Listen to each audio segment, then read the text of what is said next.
Sila pala ang mga artistang hindi na makakabalik pa sa ABS-CBN. Number 1, Beauty Gonzalez.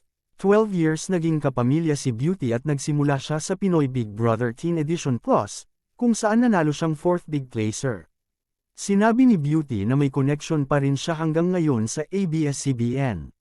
Dagdag pa niya, nagpaalam daw siya sa network para magtrabaho sa ibang estasyon, subalit sa ipinakita ng RCD Narratives TV Production Unit, hindi pa makakabalik si Beauty sa nasabing network. Number 2, Billy Crawford.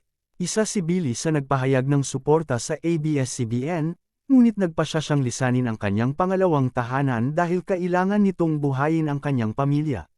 Subalit kaliwat kanan ang kanyang natanggap na pambabatikos galing sa netizen. Malaki ang pasasalamat nito sa Prime Light Production sa TV5 dahil nabigyan siya nito ng trabaho, subalit isa daw ang pangalan ni Billy sa mga hindi na makakabalik pa sa ABS-CBN, sakaling mabigyan ng prangkisa ang network. Number 3, Daryl Ong.